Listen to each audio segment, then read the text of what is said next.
กาเลนะธรรมัสสวนังเอตัมมังคะละมุตตะมังแปลว่าการฟังธรรมตามกาลเวลาเป็นมงคลอันประเสริฐ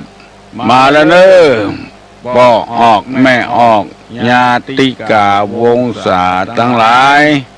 เสียงก้องเสียงกองเสียงมองต่ำเข้าเสียงตัวเจ้าเทศนาธรรมโบราณท่านว่าเป็นเสียงที่ประเสริฐเป็นเสียงที่ฟังแล้วเหมาะเจาะบันนักบันน้อยเกินไปเพื่อได้ประกาศสัจธรรมคำสั่งสอนในทางพระพุทธศาสนาเพราะพระองค์ได้แสวงหาด้วยความยากลำบากในที่สุดพระองค์ก็เลยตัดสินใจเพื่อเอาธรรมะไปเผยแพร่แก่คนที่ต้องการฟังธรรมปฏิบัติธรรมเพื่อมีความรู้เพิ่มเติมยิ่งขึ้นหวังมรรคหวังผลคือพระนิพพานเป็นที่จ้างที่เปิ้งแต่แล้วเมื่อคนเฮาทุกวันนี้บ่เป็นพระอริยะแต่บางคนก็ตั้งอยู่ในกัลยาณธรรมบางคนก็ตั้งอยู่เป็นปุถุชนเป็นคนธรรมดาเมื่อกัลยาณธรรมอยู่ที่ไหนที่หั่นก็มีความสุขบานหวานใจเปิ้งประอาศัยกันได้ง่ายบ่มีอันยังเป็นสิ่งที่น่ากลัวน่าเดือดร้อนน่าฮ้อนใจธรรมะนี้บ่เคยเป็นพิษกับไผสักคนถ้าคนนั้นนำไปใจให้มันถูกที่ถูกทางถ้าบ่ถูกที่บ่ถูกทางก็เป็นพิษเป็นภัยกับคนอื่นแต่ด้านคนใดปฏิบัติต่างรับธรรมะฮ้อนก็ได้อาบอยากก็ได้กินนอนหลับก็มีความสุขตื่นขึ้นมาก็มีความสุขบ่มีผลเสียหาย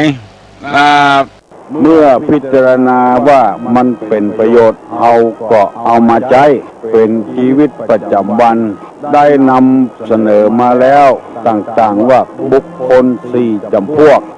ได้เสนอมาหลายวันแล้วดังที่ท่านทั้งหลายได้ฟังว่าคนเฮานั้นเกิดมาควรจะทำอะไรอย่างบ่ทำอะไรอย่างเช่นว่าพูดทั้งทำและพยายามทำตนให้เดือดร้อนอันนี้ก็บอกควรทำเนี่ยคือตัวเดือดร้อนเพราะจะได้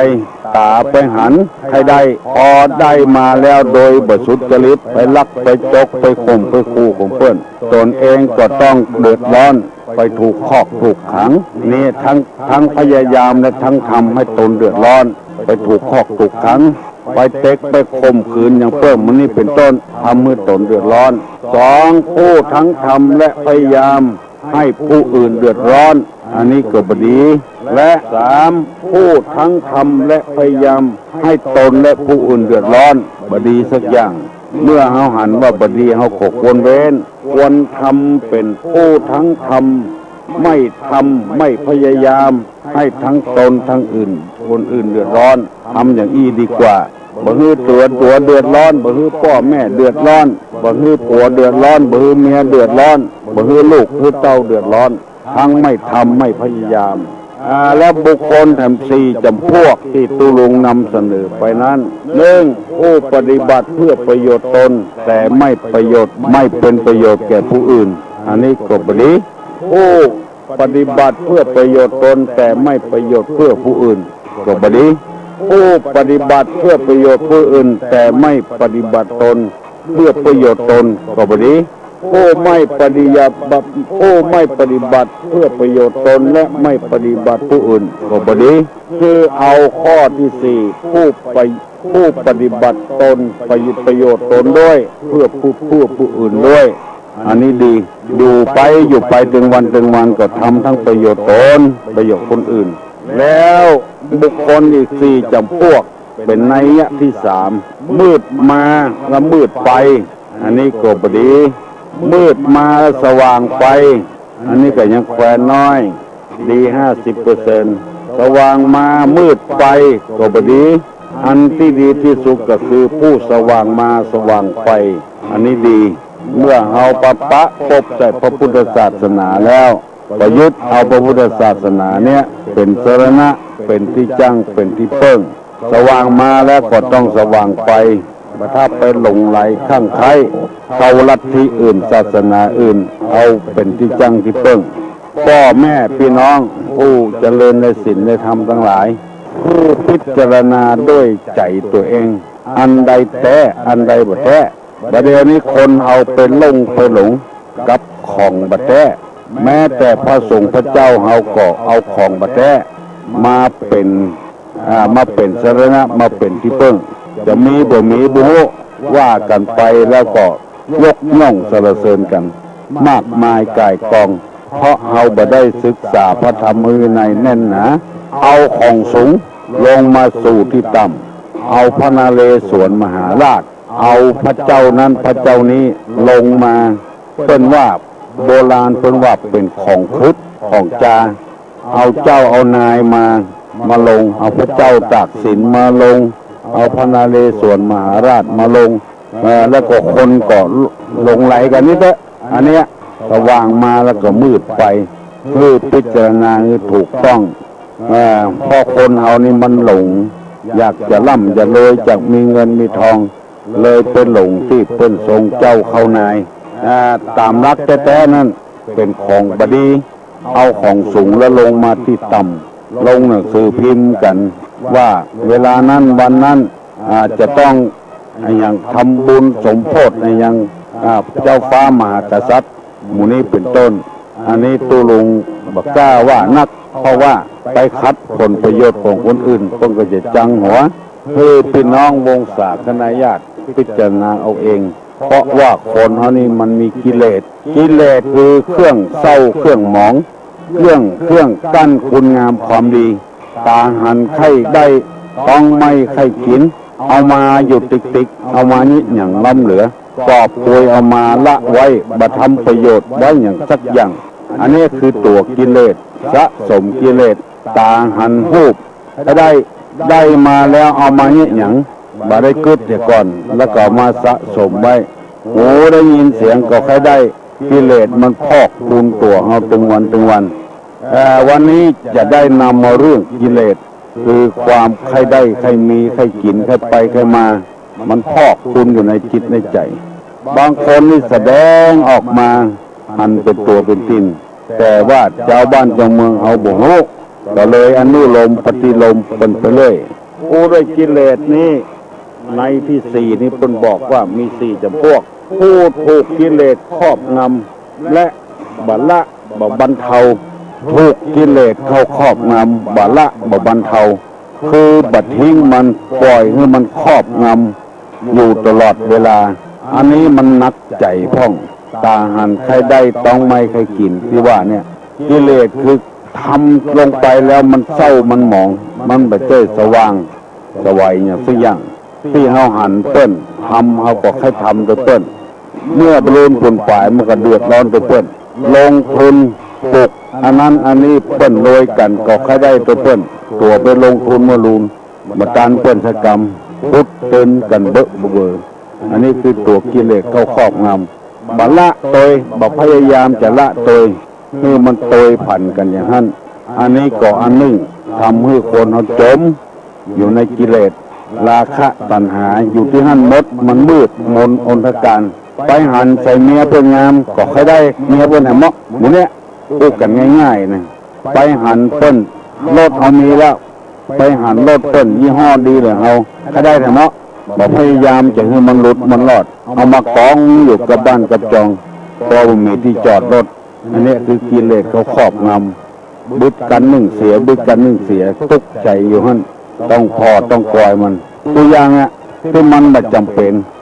ถ้าอย่างต่อน้ำประปาเข้ามาบ้านนิกาต่อไฟฟ้าเข้ามาบ้านนิกาอันนี้ไม่ใช่กิเลสเพราะว่ามันจำเป็นต้องใช้ถ้าไฟฟ้าเข้ามาแล้วจะรีดผ้าก็ได้จะต้มน้ำก็ได้อันนี้ไปแถมอย่างอันที่มันมีแล้วมีแถมนี่คือตัวกิเลสข้อที่หนึ่งว่าผู้ถูกกิเลสเข้างำเข้าครอบงำนั้นบัลละบรรเทาคือมันเข้ามาดิกๆก็ทุกสองผู้ถูกกิเลสเข้าครอบงำก็ละก็บรรเทาอันนี้ก็ยังแทนไม่ละมันพ่องบรรเทามันพ่องเมื่อมันเบาบางลงไปมันบรรนักใจสามผู้ถูกกิเลสครอบงำเพียงครั้งเดียวเพราะหลงลืมสติแต่พอได้สติก็รีบละและบรรเทาอันนี้ก็ยังแฝงน้อยเพราะว่ามันหลงลืมสติครั้งเดียวแต่พอได้สติมาก็รีบบรรเทามันเหี่ยข้อที่สี่ผู้รู้ว่าอุปธิเป็นมูลเหตุทุกข์จึงทำตนให้ไม่มีอุปธิ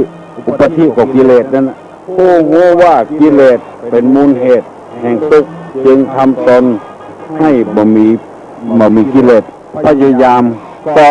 จะว่าไปว่ามาก็คือความบดีนั่นแหละรู้ตัวว่า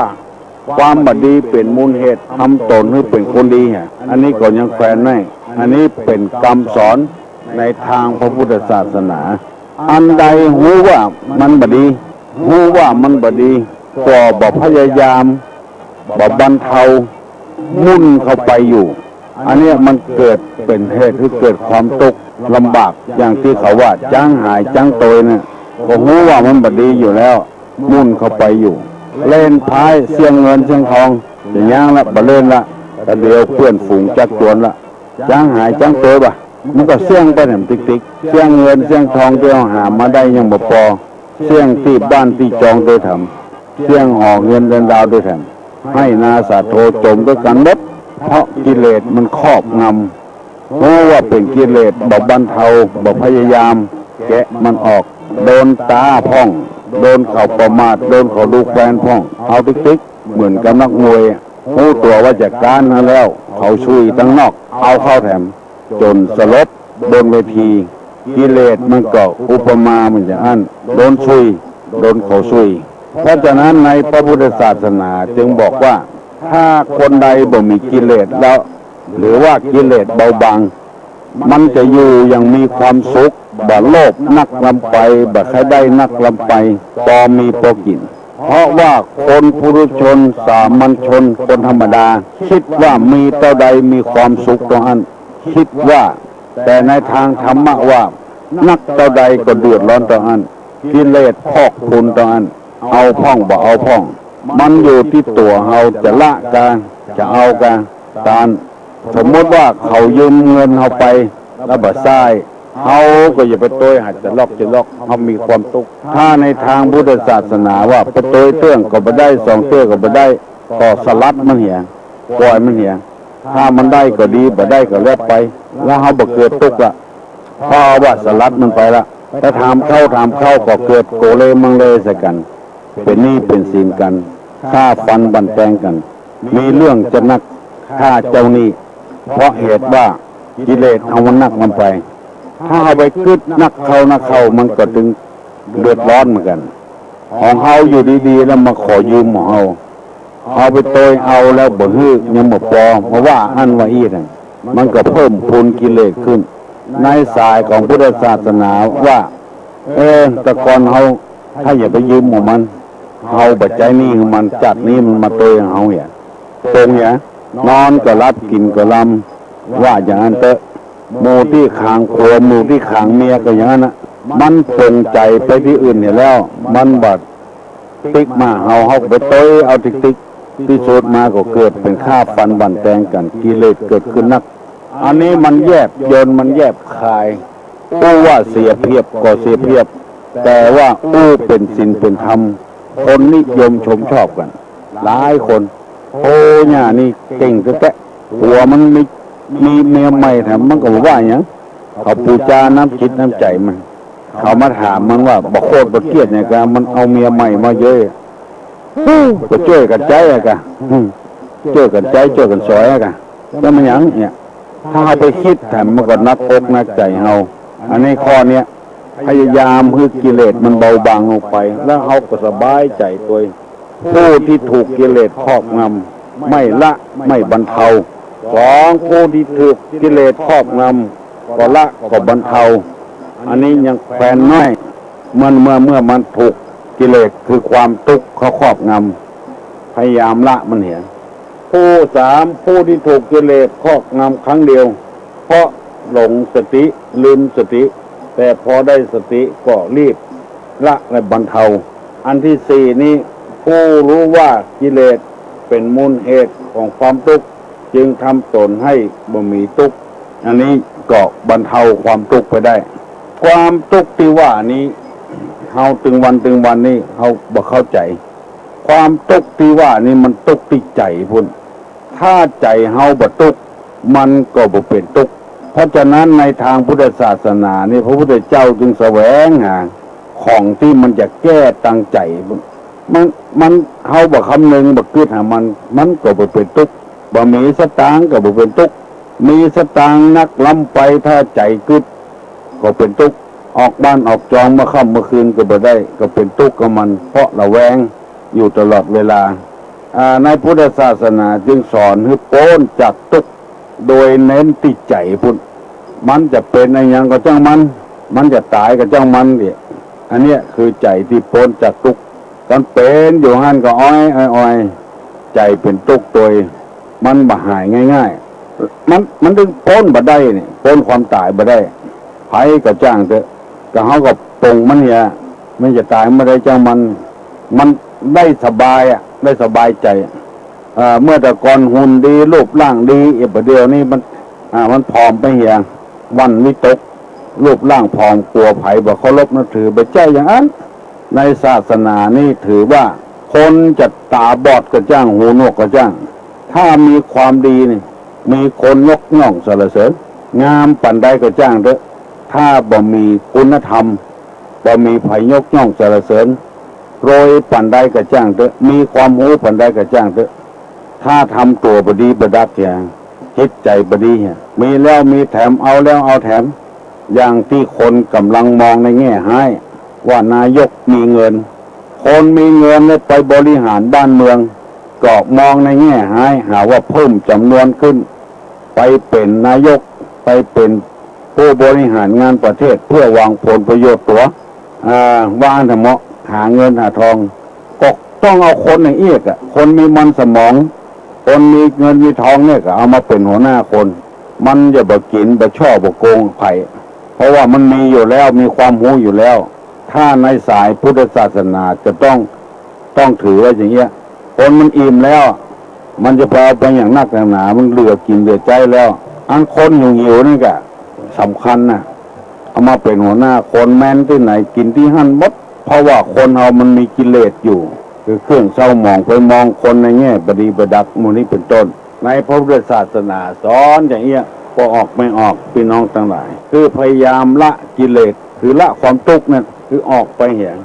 บุคคลสี่จำพวกในพุทธศาสนานี้มีนักตุลุงจะนำมาเสนอวันน้อยอันนี้ในยะที่สี่ถูกกิเลสเข้างำแล้วละบรรเทาถูกกิเลสเข้างำแล้วก็ละแล้วก็บรรเทาถูกกิเลสเข้าครอบงำครั้งเดียวเพราะลืมสติแต่พอได้สติมาก็ละบรรเทาไว้ดีผู้รู้ว่ากิเลสเป็นมูลแห่งความทุกข์จึงทำตนให้บ่มีกิเลสวันพุธนี้จะนำมาเสนอแถมในวันน้อยคือความรู้กับพี่น้องวงศาคณะญาติทั้งหลายอันใดเขาหูตัวเขาตันก็พยายามบรรเทามันเนี่ยวันพุธจะเอาว่าบุคคลสี่จำพวกในที่ห้าว่าผู้มีความรู้น้อยบ่เข้าถึงความรู้บ่เข้าถึงด้วยความรู้ผู้มีความรู้น้อยเข้าถึงความรู้ผู้มีความรู้นักบ่เข้าถึงความรู้ผู้มีความรู้นักเข้าถึงความรู้อันนี้จะได้นำมาเสนอเพื่อพี่น้องทั้งหลายได้ฟังกันในวันต่อไปดีใจม่วนใจกับพี่น้องทั้งหลายเปิดวิทยุฟังตุลุงกูเจ้า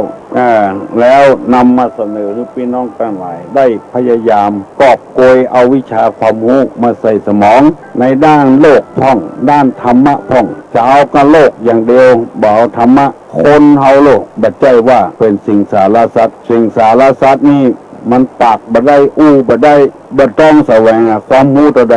ถ้าแสวงหาความรู้ที่เพื่อเอามาสอนก็เจ้าของมันก็ได้สตางค์ตัวอย่างสอนจ้างให้วาดรูปแล้วสอนจ้างอย่างอันเพียกับเจ้าของก็ได้สตางค์ตัวมีความรู้นี่ตึงดีนะบอกว่ารู้ทั้งโลกทั้งธรรมจ้างเหมือนกันนะนี่อย่างบ่ได้ก็บ่ได้สตางค์อาบน้ำเจ้าของก็บ่อาบพื้นตั้งอำเภอแม่ริมนี่เป็นสถานที่สอนสิ่งสารสัตว์ขึ้นมาหน่อยก็สอนม้าฝึกม้าขี่ม้าโดดหันโดดนี่ขึ้นกันไปแถมก็สอนลิงนี่ถีบรถสอนงู มีสปะสอนจ้างแล้วก็มีโรงเรียนสอนคู่สอนคนต้องแสวงหาความรู้จะไปจุกไปจันอยู่ลุกมาเมื่อเจ้าก็ฟังตุลุงอู้เรื่องธรรมะธรรมโมจะไปเอาก้าใส่ปากใส่ต้องอย่างเดียวเอาใส่สมองท่องเพื่อให้ฝึกสมองให้เป็นคนมีศีลมีธรรมอยู่แล้วเป็นอวดเป็นอ้างมันมีศีลมันมีธรรมนี่บ่ได้คนเราต้องอยู่ด้วยศีลด้วยธรรมจะเป็นศาสนาไหนก็ตามแต่ศาสนาพุทธนี่บ่มุ่งตั้งผลประโยชน์ถ้าผลประโยชน์นักกระใดมันเดือดร้อนต่างอันมันฆ่าฟันบั่นแทงกันคนไปตายกันถ้าผลประโยชน์นักอย่างที่ดินบ้านของตำบ้านเฮาเนี่ยบ่มีแร่ทองคำบ่มีแร่ธาตุหยังก็บ่มีไผอย่างกันถ้ามีแร่ทองคำแร่อย่างต่างๆกับป้ากับไปขุดกันที่ดินล่มใส่หัวตายถมก็เก้าบุบกันตีกันสะปะสะพื้นอันนั้นคือมีผลประโยชน์แต่ผลประโยชน์ในทางธรรมมีธรรมะตะใดนักตะใดก็ดีตอนนั้นคนยกย่องสรรเสริญมีความสุขบานหวานใจตุลุงจะพยายามเอามาฝากฝังให้พี่น้องทั้งหลายกูเจ้าบ่ฮือบวชจำบ่ฮือน้ำคนยินดียินบานกับพี่น้องทั้งหลายมีเพิ่มจำนวนขึ้นทุกวันคนฟังบอกสืบต่อกันไปเพื่อเราได้เข้าหาที่หาทางได้เป็นบัณฑิตได้เป็นนักปราชญ์ตัวเพื่อนพ้องผู้งูผู้ฉลาดตัวเพื่อนพ้องผู้งูฉลาดในธรรมะอย่าใจฉลาดตั้งโซว่าหากินผลประโยชน์นี่มันเกิดขึ้นมาแล้วมันจะเดือดร้อนกันอย่างที่ลงหน้าหนังสือพิมพ์ขายยาบ้าก็เพื่อผลประโยชน์ขายผักขายไม้มันได้กำไรน้อยลงตื่น100ได้20 บาท30 บาทขายยาบ้านี่มันลงตื่น100มันได้เป็น1,000-2,000ก็ล่วงกิเลสอย่างว่านั้นเอาเข้าไม่ได้อย่างซักอย่างเป็นยึดไปเหตุประตกประเชียงตัวเองก็ถูกครอบถูกขังเพราะกิเลสครอบงำนักลำไปอันใดถูกต้องอันใดบ่ถูกต้องบ่ได้พิจารณาจะได้นำเอาธรรมมาเสนอถึงวันเพื่อท่านทั้งหลายได้ฟังธรรมอันถูกต้องอันทำถูกต้องเพื่อให้จะได้ฝึกหัดดัดนิสัยของใครของมันให้เข้ากับหมู่กับคณะกับสังคมในพุทธศาสนาเป็นศาสนาที่ถูกต้องหมดปนมมือเนอะจะปั่นปอนแล้วอายุวัฏโกธนะวัฏโกสิริวัฏโกญัสสะวัฏโกปละวัฏโกวันนะวัฏโกสุขวัฏโกโหตุสัพพตาทุกขโรกาปัญญาเวลาโสกาจันตุจุปัตตวาอเนกาอันตรญาปิวินาสันตุจเตจะสาสปีติโยวัจจันตุสัพพโลโกวินาสตุมาเตภาวะตวนตาลาโยสุขีที่คายุโกภาวะอภิวาทนะสีริสนิจังวุธาปจายโนจตาโลธรรมาวัฏันติอายุวันโนสุขังปะลัง